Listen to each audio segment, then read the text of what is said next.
Another new loan of this year 2025 na hindi pa talaga siya gaano nare-review, I think, no? Kasi sabi ng viewer ko dito, this is one of the requested video din talaga. So, isang viewer ko sabi niya, shoutout nga pala kay Atma, Saina Sumayop or Sina Sumayop. So, sabi niya dito, hi Mamiya, pwede niyo po ba i-review si Peso Salon? Iba po kasi siya kay Peso Loan. Yes po, magkaiba talaga si Peso Salon tsaka si Peso Loan. Di po kasi nalabas sa YouTube si Peso Salon. Kaya ibig sabihin wala pa daw naka-review. By the way guys, few days na request niya to and ngayon ko lang talaga siya nabalikan kasi nga nasa vacation ako. At ngayon lang din ako nagka-time dito. Which is again, ang pag-uusapan natin sa video na ito ay itong bagong loan app nga po na si Peso Salon na tamang-tama. Kaya lang naman nabalikan ko siya guys kasi sa IG story ko, nakita ko siya na may Peso Salon loan app nga. And then, alam naman natin kapag mga ganitong mga ads, medyo promising siya pero hindi tayo pwedeng mag-rely dito. Kailangan talaga natin subukan. At ito na nga, nasubukan ko na siya. Mukha siyang buong matatanggap. Kung ibabase ko doon sa loan summary niya. So, instant loan offer yung atake nito. Pero ang tanong, okay ba talaga siya utangan? Legit ba tong loan app na ito? Dahil ano naman natin kapag mga bagong loan app, parang all eyes on this loan app talaga. Kasi nga, bago hindi natin alam paano sila kumilo. Kasi sobrang tagal ko na rin naglo-loan review. So, alam ko na yung mga karakas ng mga ibang mga loan apps. Itong si Peso Salon, sabi ko nga sa inyo, mukha siyang promising kung ibibase ko lang sa summary of loans niya. Pero,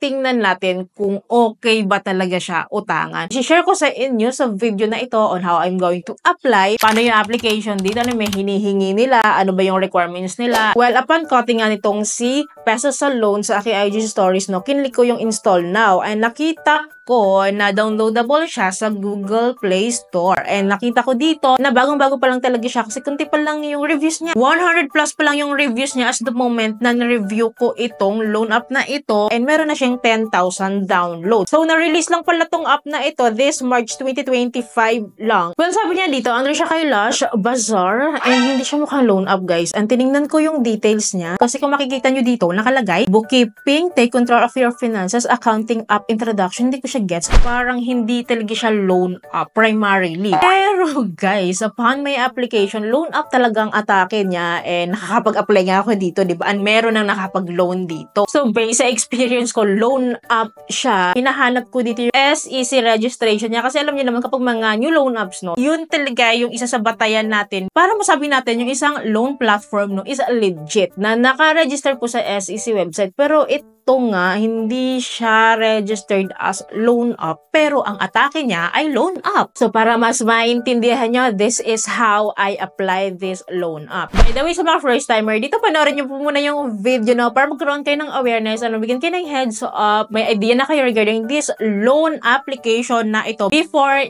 trying. Well, in-install ko yung app. And then, bubungad po agad sa atin. Dito yung privacy policy nila that I need to agree, no, para makapag-proceed tayo dito. And then, after that, I need to input my mobile phone number here and then get the verification code na isasend po sa mobile phone number natin. At ang nag-send naman po sa akin ay si Peso Salon loan app. And right after this one is proceed tayo sa next step, which is we need to allow to take pictures and record video, to make and manage phone call. So, here po sa dashboard po ni Peso Salon, meron siyang 3 loans na in-offer, loan A, loan B, and loan C. Sa loan A po, so nag-offer siya dito ng up to 20,000, sa loan B up to 30,000 pesos, sa loan C up to 50,000 pesos. So, of course, kapag bago pa lang tayo, guys, so dito tayo sa loan A muna. Dito muna tayo sa medyo mababang offer. So, wala siyang masyadong details dito sa dashboard niya. And clearly, guys, makikita nyo na loan application talaga siya. At malayong-malayo dun sa description ng details niya ng app na ito sa Play Store kanina na siya daw ay bookkeeper, accounting, something, ganun. Well, anyways, click lang natin tong apply now. And then here, I need to provide my personal information, my basic information, including my email, date of birth, marital status, gender, educational attainment, occupation. So, ito muna yung ipo-provide natin. And then, after filling off this one, and that was followed by the emergency contact po na 4 po yung contact references po na hinihingi nila at magdadirect po ito sa ating phone book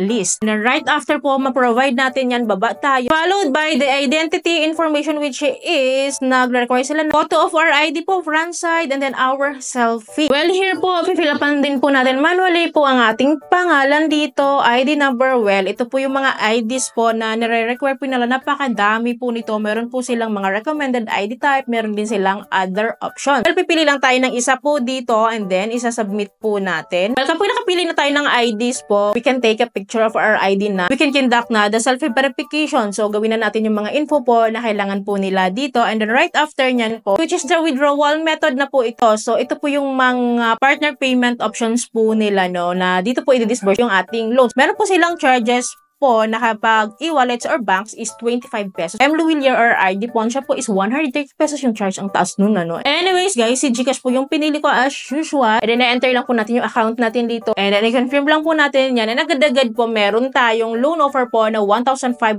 pesos. Nakalagay dito, ang loan period ko is 150 days. And pwede po natin i-edit yung amount po dito. Yung loan amount ko po, ang pinaka-minimum to loan po nila dito is 1,000 pesos. Kung gusto mo mas higher loan offer po, so pwede natin i-edit. So nakalagay dito na may loan amount ako ng 1,500 pesos nga. And then yung loan period ko daw is 150 days. Pero, so dito sa baba guys, sa repayment schedule niya, yung first payment ko is within 7 days to pay lang to. Ang pang 150 days nila, itong 8 pesos ay sa November 2025 ko pa babayaran, diba? Napaka-deceiving nung ganong loan terms talaga. Well, clearly po, isang loan up, bagong loan up na naman, na pa 7 days to pay na naman ang atake nito. Well, tinignan ko yung loan agreement niya para makita ko nga yung disclosure statement ko kasi diba, doon pinapakita yung talagang interest rates nila, repayment plan nila. So, dito guys, wala akong makitang ganong disclosure statement. Loan agreement lang ata yung nakalagay dito. So, wala tayong makuhang matinong sagot talaga. Well, gusto ko siyang i-try guys. Sa minimum amount to loan lang niya, which is, pinalitan ko yung loan amount ko ng 1,000 pesos lang, which is ganun din naman, 25 pesos pa din naman yung charge sa GCash ko, ganun pa din yung details niya, nagbago lang yung loan amount ko. So, 7 days to pay pa din naman. So, gusto ko siyang subukan para i-share sa inyo kung magkano na lang ba yung ma-receive ko, totoo ba, nabuo siyang matatanggap. So, kinlik ko po itong loan agreement niya at saka sinabmit ko po yung loan. And then, nakalagay po dito na in review na po siya. Kinlik natin yung loan details natin dito at it is what it is din dito sa loan details niya na may loan amount nga ako na 1,000 pesos. May payment fee ako na 25 pesos. Hanggang dito mo ka siyang buong matatanggap. Well, few minutes then yung inantay ko dito, no? And then nakita ko dito na failed the audit daw. I am sorry to inform you that after a thorough evaluation, you do not meet our approval standards. So, makakabalik daw ako mag-apply within 7 days. So, diba? Ang syala nito. Wala na nga sa SEC